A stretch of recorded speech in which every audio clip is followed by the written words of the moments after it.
much for inviting me here today. I'm coming from the European Union Agency for Fundamental Rights, or as we call it, the FRA, the Fundamental Rights Agency. I thought before I go into the content and discuss the topic, I would first say a couple words about the agency in case you haven't yet heard about it. So the Fundamental Rights Agency is one of the decentralized agencies of the European Union. We are not based in Brussels, we're actually based in Vienna. And our mandate, like the mandate of all the other agencies, is to provide evidence-based advice to the European institutions, so to the Commission, to the Parliament, and to the Council. And we do this through a variety of different data collection and research activities. And I think something important to mention about our work is that it's always connected to different policy files that are being currently discussed on the European Union level. So different topics that the Commission is focusing on. So we have this very strong policy connection to the work that we're doing. And in that sense, we're a little bit between doing only research for the sake of research and a little bit between that and policy. So this is sort of the frame that we're operating within. And of course, part of our other work and our mandate is to discuss fundamental rights issues and promoting dialogue with civil society. So that's who we are. I'm personally situated within the Equality and Citizens' Rights Department. So it's a department that's covering thematic issues related to non-discrimination, equality, and I'm specifically within a team that focuses on Roma and migrants integration.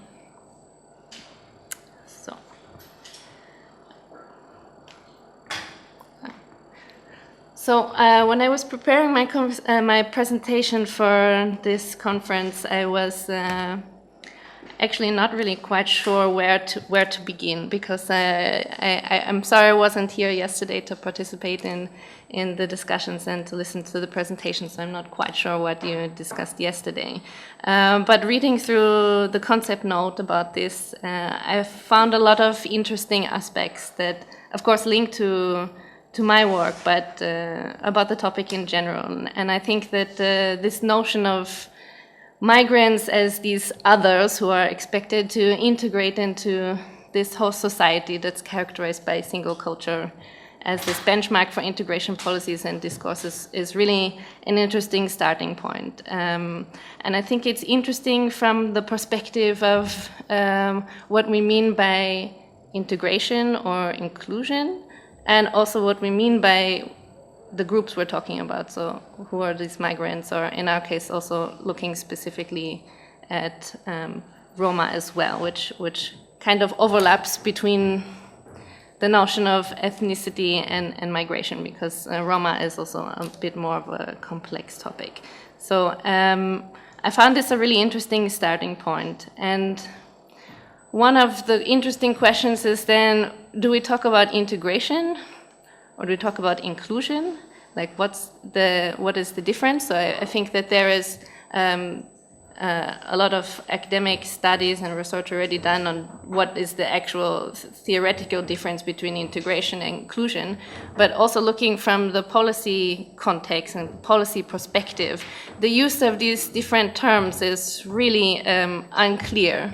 And also on the European level, it's like integration is used in certain contexts and the word inclusion is used in other contexts. So integration of migrants into society, but we also talk about social inclusion. So I think one of the first starting points is then asking integration or inclusion of whom, or which group are we talking about, and into what? And is it integration if we only talk about labor market integration, or is it integration on other levels and in other ways? And the same goes for inclusion. So I think those are important questions to first pose when we're discussing this whole topic. And the other interesting question for me was also defining the group of migrants. And I think that this also becomes a bit of a complicated issue because who exactly are considered to be migrants? And I'll discuss in a moment sort of the EU policy context. And it's actually not clear from legislative or policy documents who exactly is a migrant. Is it someone with EU citizenship? Is it also applying to third country nationals? Is it linked to, in the case of Roma, who actually is a Roma migrant? We have Roma that come from within the EU and exercise the right of freedom of movement within the EU, but you also have Roma that come from outside of the EU. And from a policy level, this can be quite challenging because depending on your status or your citizenship, you're also entitled to certain rights and also certain access to social services, for example, depending on your status. So I think this is also one of the challenging questions about defining actually who are we discussing. Coming back to migrants as a larger group, it's also, do we talk only about first generation migrants, or does migration and migrant integration also cover the descendants of migrants, so children who may be born within a country but their parents were migrating from another country. So if we talk about integration and inclusion, we also have to consider which generation are we looking at. So there's a lot of discussions on this already, and I don't want to go much further into issues of ethnicity or culture, because I guess you may have discussed this more in depth with more experts than me yesterday, so I won't mention that. But I think those are important questions that I was asking myself and trying to prepare for today. And another element that I thought was important in framing this discussion was also to look at from the human rights and fundamental rights perspective. Of course, for me, coming from Fundamental Rights Agency, that's one of the core areas of our work and one of the key perspectives that we take. But I think that these issues become also interesting when we're looking at not just fundamental rights in terms of right to human dignity and all the basic human rights that are enshrined in all of the international treaties on human rights, but also coming from fundamental rights perspective, and one of the core principles of the European Union being also the right to non-discrimination. And so when we talk about groups of migrants or groups of Roma in this context, how can we discuss integration or inclusion without also discussing discrimination, or despite discrimination, how do you also deal with integration when there are clear evidence showing that a lot of these groups, migrant groups, and in particular Roma within the EU, who are the most discriminated groups in society. So, coming back to this issue of terminology, I thought it might be useful to give a quick overview of the different policy tools and the legal framework on the European Union level, which all of the member states have to implement in some way. The EU directives have to be applied at national level. And so I think it's interesting in the context of integration to look at what tools we actually have and how the terms are used differently.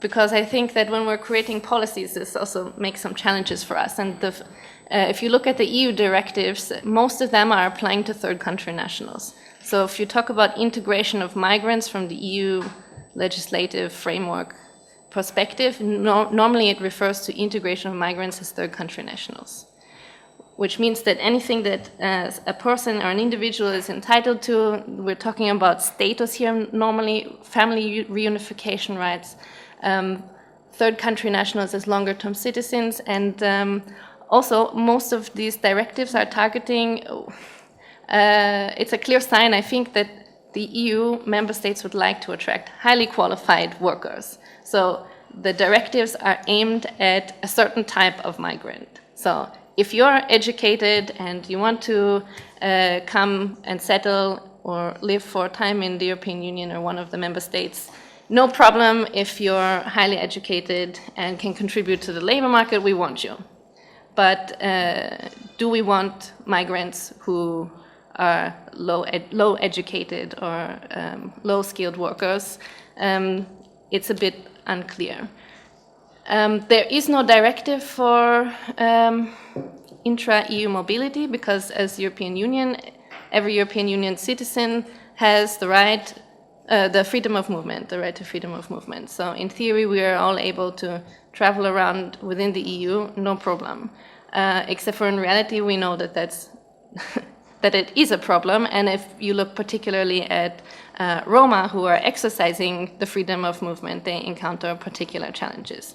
So this is not really quite reflected in these frameworks. And the last thing I wanted to point out was also the race and employment directives.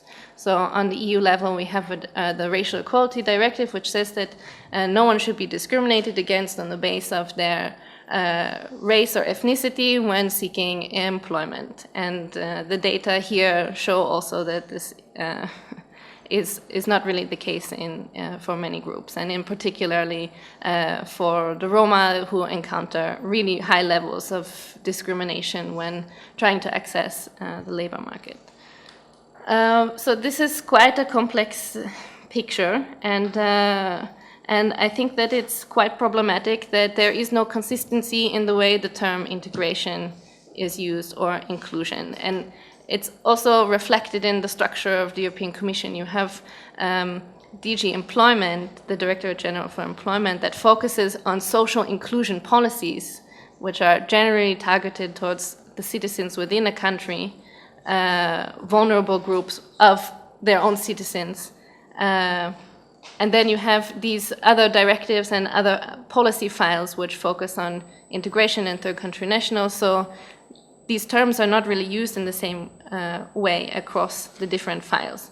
And if you look also at Roma, we have now an EU framework for national Roma integration strategies, which is again an unclear use of the term integration, because do we want to integrate Roma, or do we want to include Roma?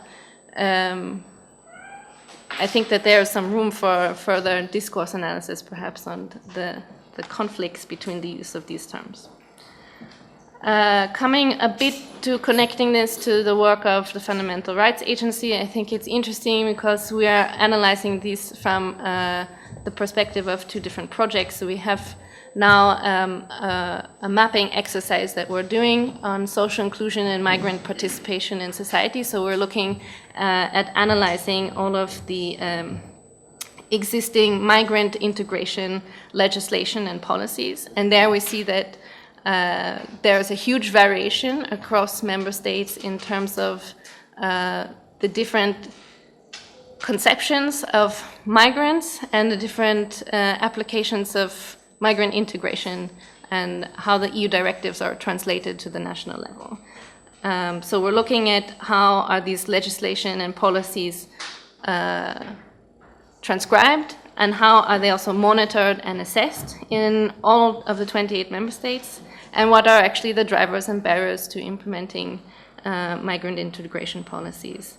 And this is work that's currently ongoing, so I cannot present you any of the preliminary results, but I wanted to mention it, so in case anyone is interested, you can follow up on this work. And then I wanted to discuss a bit more the case of Roma. I guess we probably discussed a bit about Roma yesterday, but I think it's interesting because when we discuss in the context of local participation in policymaking and research, you can apply things in the situation of Roma also and expand it to migrants in general. So I would like to use this a bit as a case study, so we'll discuss that now. Again, with Roma, I won't go too much into this because I guess this is a common topic of discussion, and probably you also got into this a bit yesterday. But it's the question of who exactly is the Roma, again coming to the question of defining the target group.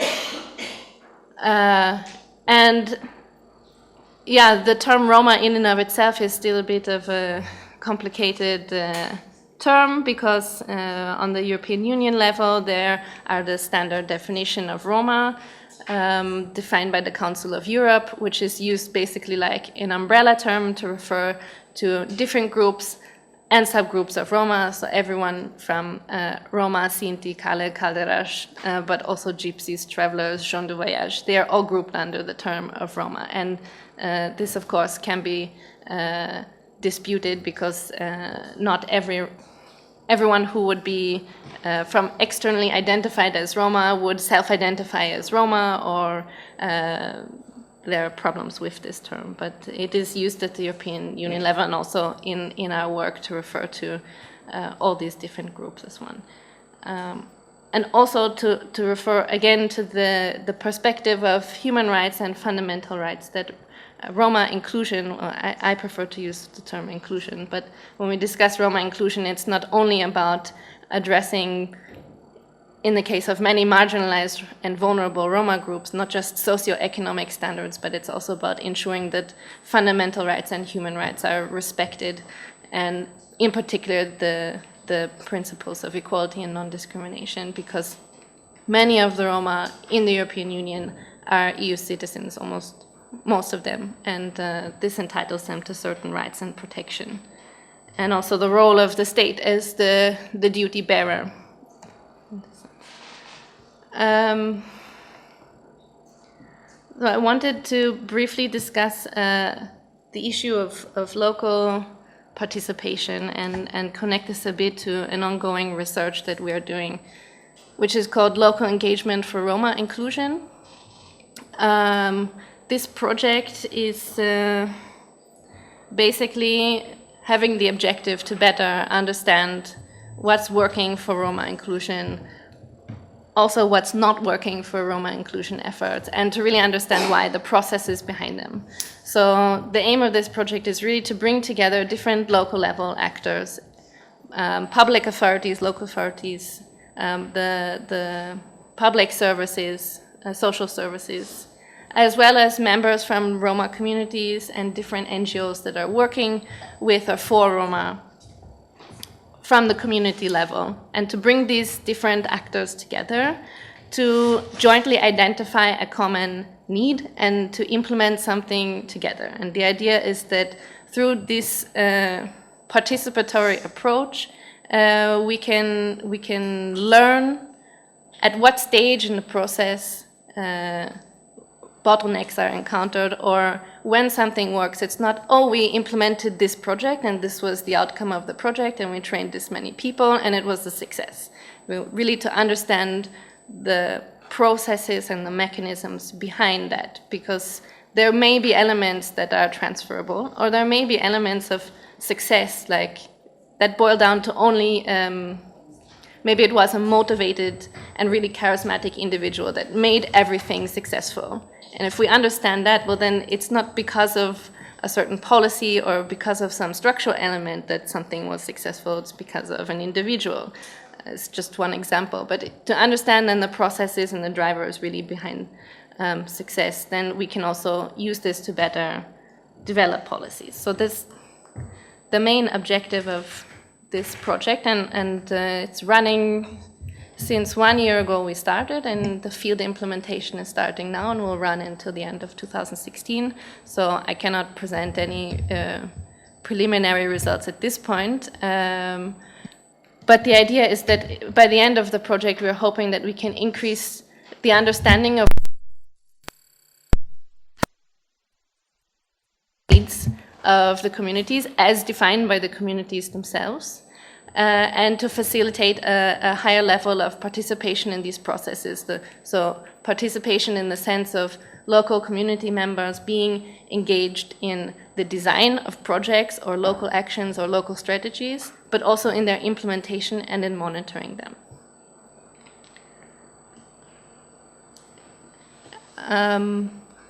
What's interesting about this, and what I wanted to further discuss in the context of this research and policy-making discussion, is the methodology that we're using, because this project is applying a participatory action research methodology, which I will discuss a bit more in depth in a moment. And the idea behind this participatory action research is that it's really coming from the perspective of trying to empower the people at the community level. So not just Roma, and I don't want it to be a project that's only a Roma project about Roma or for Roma, but really something that's about the community, so the whole community level. And that includes Roma and non-Roma, and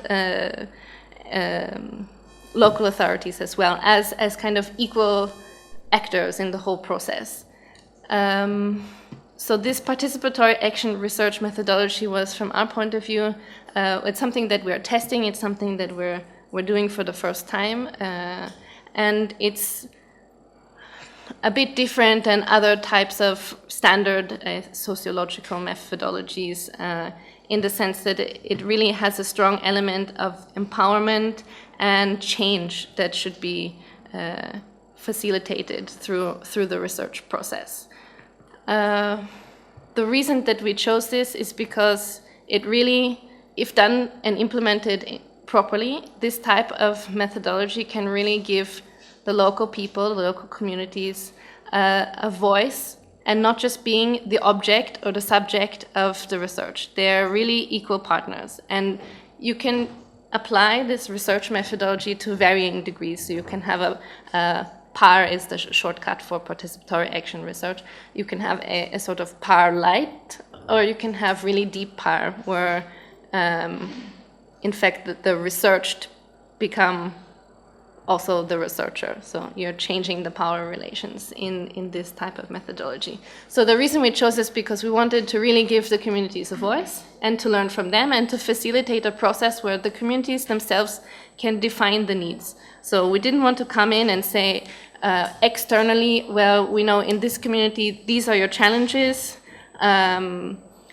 Taking the national Roma integration strategy framework and say, okay, we're going to address your problems in education, housing, health, and employment, and this is what we identify as the problems, and we're going to now implement this project on the assumption that those are the main needs. So, of course, you have to do this preliminary needs assessment, but the idea is also that we validate and verify those preliminary needs assessments with the community. So they should have a role in actually defining what actually they need and to begin this process of a real participatory needs assessment. So coming at it from a more bottom-up perspective and not from top-down, which tends to be the case with a lot of international projects and a lot of the EU structural funds projects that sort of predefine what things should be about. So the idea is that we start now with a participatory needs assessment with the community members, including local authorities and Roma and non-Roma. And that through this process of defining what their needs are, they would identify one main area and come up together with an idea for what can we now implement together. And we call this a sort of like very small local level intervention. And the point of the project then is not to implement this small project or the small intervention, but to use that as a tool through which people can learn the process of how things work. If the idea is that Roma are discriminated when they try to apply for jobs because the name of the street is Gypsy Road, well, you could just take down the sign of the street and put up something less discriminatory. But this is not sort of the system in which everything functions. So it's also about understanding the process of, okay, if we want to change the name of the street, where do we have to go? With which local authorities do we have to get in touch? Who's responsible for this? Register. Where do we have to submit documents? What do we need? And so through the process of doing something together, you can actually learn and build capacity in a different way. That's not just, okay, we need mediators, we'll train mediators. So it's a bit different approach. More generally about this participatory action research, I wanted to discuss just shortly the three main elements of it, because it's participation, action, and research, as the name suggests. And this really comes from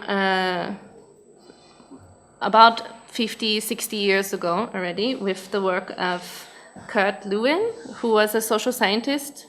And it actually came from within a company where he was thinking that maybe the productivity of his employees could be improved if they had greater decision-making processes at work. So he's credited with coining this term action research, believing that research can produce if research produces only books, then this is not enough. He wanted to see some kind of action as well, some kind of change. So action research is studying a sort of social system with a practical purpose of affecting some kind of change on it. And then participatory action research really emerged through the work of Paulo Freire, I don't know how to pronounce his name, which focused more on empowering poor people and really disadvantaged groups. So allowing them to look critically themselves at their own sort of oppressive social realities and to try and take action to liberate themselves from this. So he was looking a lot more from the aspect of power relations and empowering local people to kind of take over the research processes, redefine the questions, and sort of do this through cycles and processes until they can become self-sufficient. So in that sense, these external researchers became a bit redundant and there are really lovely stories about researchers who've gone in and tried to implement PAR methodologies, and they came in with their own external assumptions about what were the needs or what was an appropriate methodology to use in a community, and they had their nice research questions set out, and then once they get involved in the process of discussing these ideas with the people, they started saying things like, well, actually, we don't care about this topic, or we don't care about this issue, or your angle is wrong, you should redefine the research question, and it should actually be about this.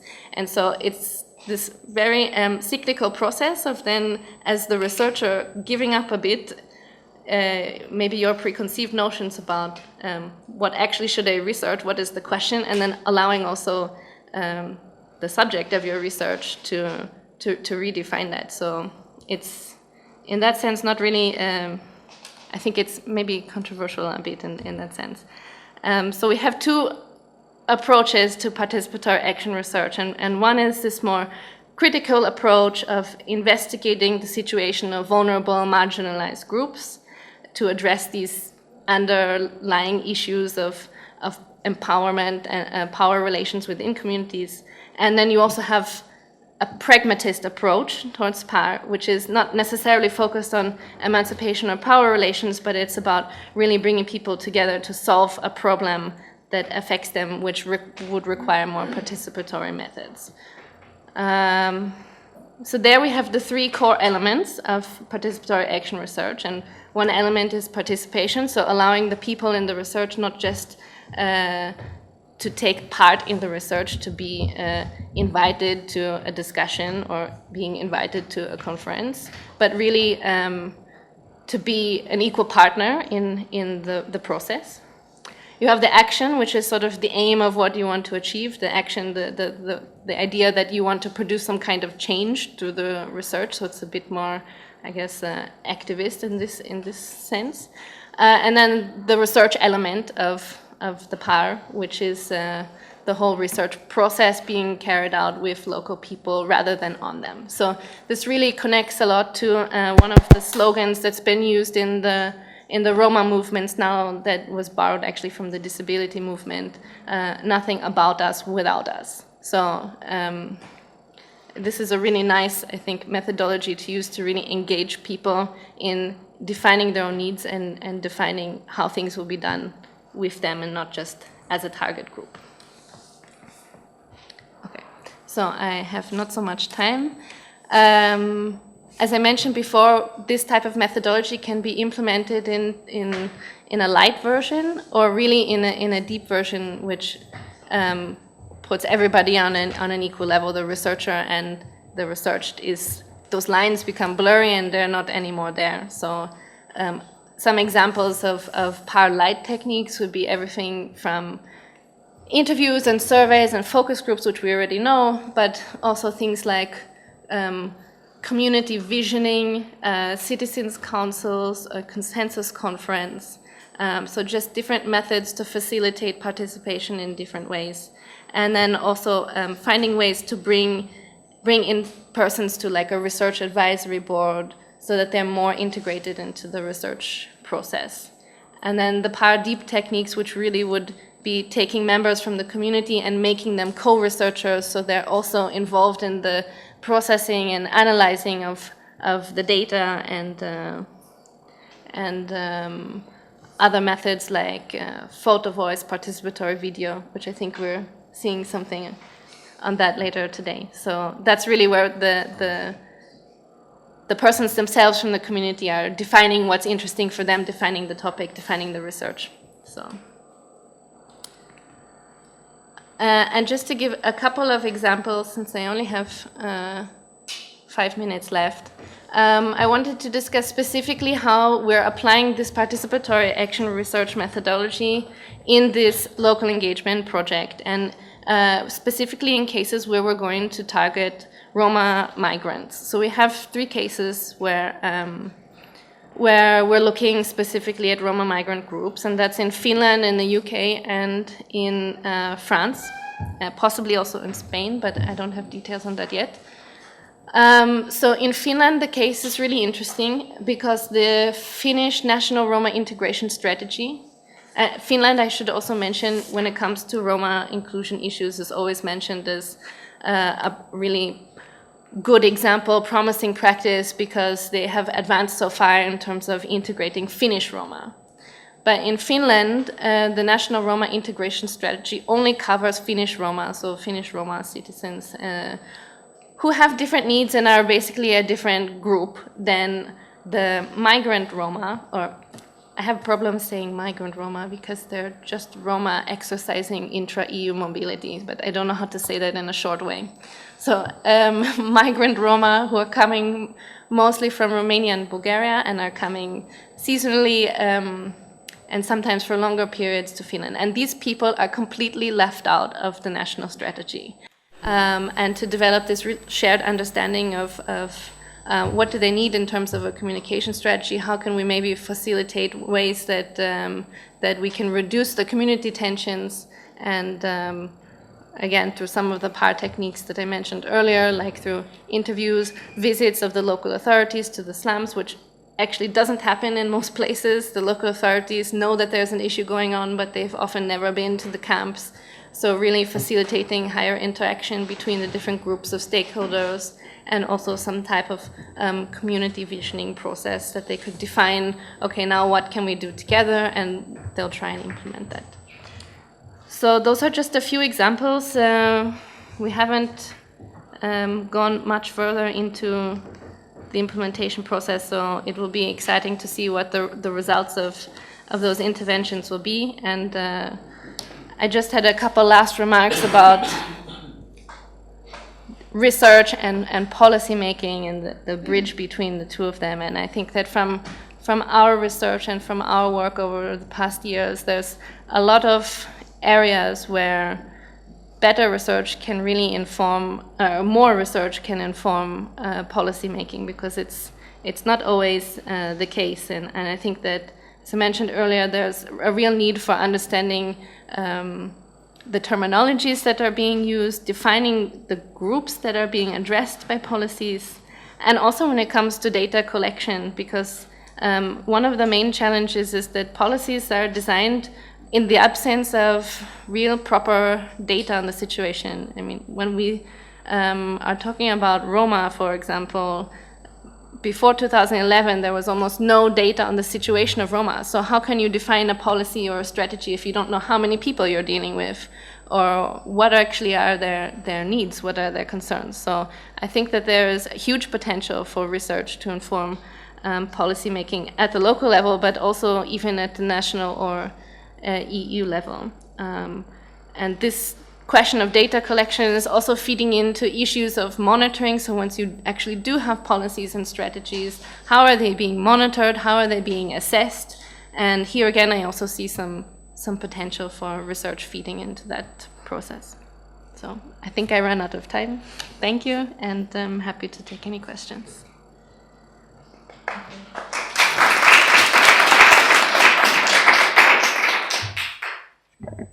Many thanks, Sheena. So maybe we can do a round if there are comments or questions. I have a couple of my own, but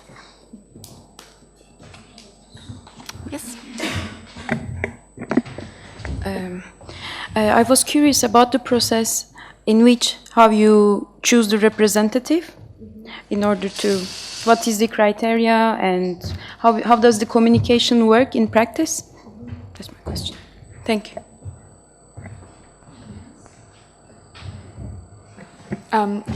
Thank you very much. I also had a question linked to what Saiza just said. So I was interested also in the criteria, and I was wondering if you also had experiences of conflicts or, inner politics while deciding on the representative and how you deal with that. And I had another question also. You talked about local intervention as a learning tool, which I thought was really interesting. But then you gave an example that was kind of working through the system without really changing it, like the Gypsy Street thing. And I was wondering to which extent you're also trying to work with policymakers, maybe like the municipalities that you're working with, to make changes at a more structural level, and if so, how does it work?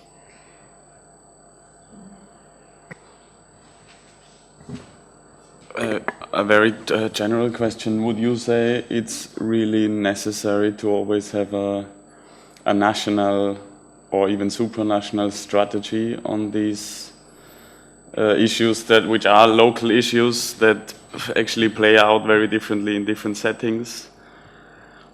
Does it really help, or is it more an effect of the way we think, both as migration researchers and institutions, organizations?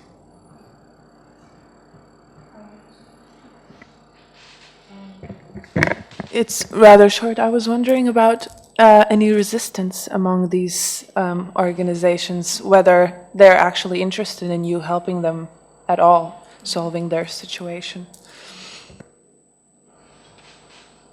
My question is actually, are there any Roma researchers at all? Because all the meetings I attend, well, maybe I'm not necessarily not working on this, but I always see Italians, Romanians, Spaniards, Hungarians, I mean, white, kind of, not Romans at all. And in this bottom-up approach, I wonder if there is any room at all for Roma researchers at all. Okay, maybe I think you have enough on your plate. Yeah, so thanks for the questions. Actually, all of them are kind of complex answers. So let me start with the last question about Roma researchers, because that's an obvious one that comes up, and it's not appropriate to use the term nothing about us without us and then not have Roma researchers involved. And that's actually an ongoing discussion, of course, at all of these conferences and events, particularly on Roma, is that where the Roma involved. Yes, the short answer is yes, there are Roma researchers involved. That's a really important element. So actually quite a few of the country coordinators that we have for the project who are also acting as field experts, implementing and facilitating the research within the individual countries. Quite a few of them are actually Roma themselves. So example, in Spain, we have a Spanish Roma lawyer who has her own organization for Roma women's issues, and she's quite well known and also a great example of a successful Roma woman in her community. And so she has already a lot of respect within that context and a lot of connections and access to the community. So this, of course, is an appropriate person to facilitate this cooperation between different stakeholders, because she knows people in the local authority, but also people within the community, and has their trust as a Roma herself. Also in the UK, the country coordinator there is a gypsy, self-identified gypsy activist. So these are just a couple of examples of the people who are actually implementing this fieldwork. I mean, it's wrong to think of Roma in these communities only as uneducated, poor, marginalized groups. Yes, like many of them are, and in many of the places we're going, there are extremely disadvantaged groups of Roma that we're working with. But there's also so many Roma in academia and who are successful examples of highly qualified, educated people. And so we tried to find a balance of those kind of people who could facilitate the process for us. So yes, I think that's a really important element in this kind of research, to make sure that there are Roma in these positions and in different positions. I'll start backwards. The issue of resistance is a really interesting one. And when we started this project, there was actually a lot of resistance, even from the people who were supposed to work in the project as the field experts. Because a lot of them have been working with Roma communities for a long time. And there's an ongoing discussion and concern that especially really marginalized groups of Roma are over-researched, that they're not going to be willing to participate in anything unless they see concrete, tangible results from that. Why should I participate in another survey? Why should I participate in another research? I'm here, you just want to come do some ghetto tourism and take pictures of the slums and then leave, and we're not going to see any result. And so this is why we felt that it was really important to design this project in a way that we're doing something concrete and tangible for the communities that's defined by them. And it was really a long process to explain this, because not many projects take this approach.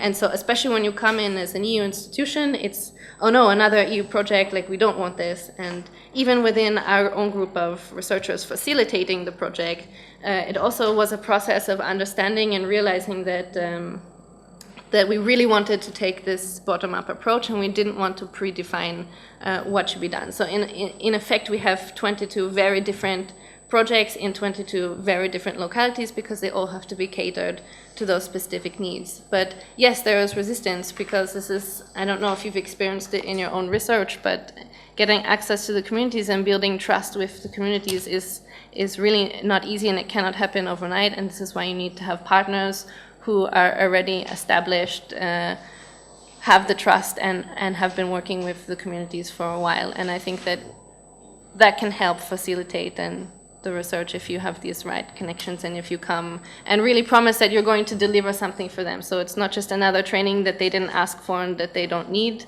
You have to do something tangible for them, where they feel like they get something out of it. Otherwise, there's no motivation to participate. Yeah, the local intervention, I mean, we actually haven't done this example with the street. This was just a really simple example that I could think of. But local interventions, of course, they have to be done with policymakers. And I think that often social services or persons within the local authorities know that there are issues, but they don't necessarily have the time or the resources or know exactly what kind of interventions to implement. And so if you can design these things in a more participatory way, then you're actually helping them. And we found, well, I should say that we chose specifically communities on the basis of certain selection criteria. So that's also addressing the issue of conflicts. Because we didn't want to go anywhere where the tensions were so high that the municipality or the mayor is totally racist and said, I don't want anything to do with Roma and those dirty gypsies. We couldn't go into an environment like this. We had to go somewhere where the local authorities were already open and willing and had a history of implementing some kind of small projects for Roma communities or for disadvantaged communities within the municipality, and where there was already a network of partners who had some sort of capacities to implement these certain things. And these preconditions were really necessary for this participatory action research, because if you don't have people who are open and willing to come to the same table and sit together, then progress will be a lot more challenging, and especially with the timeline that we work on, it wouldn't have been possible. So this was really the logic behind the selection of the different localities. Conflicts and inner politics, I mean, I think this will come out possibly through the implementation of the project. We already saw it when we were piloting in Italy, where the local authority was totally open to the project and came to the Sinti camp with us and was really very positive towards everything in the beginning. And then once we started actually implementing actions and we did some needs assessment with the community there, and they said, well, actually our real need is getting licensing to do our trade of scrap metal. That was like we asked them if they wanted to change housing or if they wanted to do something with the schools, and they said, no, actually, this is our real need. And so we said, okay, let's try that. And we tried to set up meetings to understand what was the process, if it was possible, if the legislation would support this intervention. And once it really came to committing and doing something, then the local authorities changed a bit their perspective, and they were not as cooperative anymore, or sometimes they wouldn't show up for meetings. So yeah, and then a forced eviction happened in this locality, so for different political reasons. So yes, tensions are happening, and I think that's also a bit part of the process of surrendering to this methodology, is that if that was the plan and then certain things happened, to redesign and readapt to the situation. But from the research point of view, documenting why things didn't work was also very valuable from the research point of view. What elements of that became the blockages from not moving the issue forward. So we learned a lot about what doesn't work through that process. And last question, okay. Last question, okay.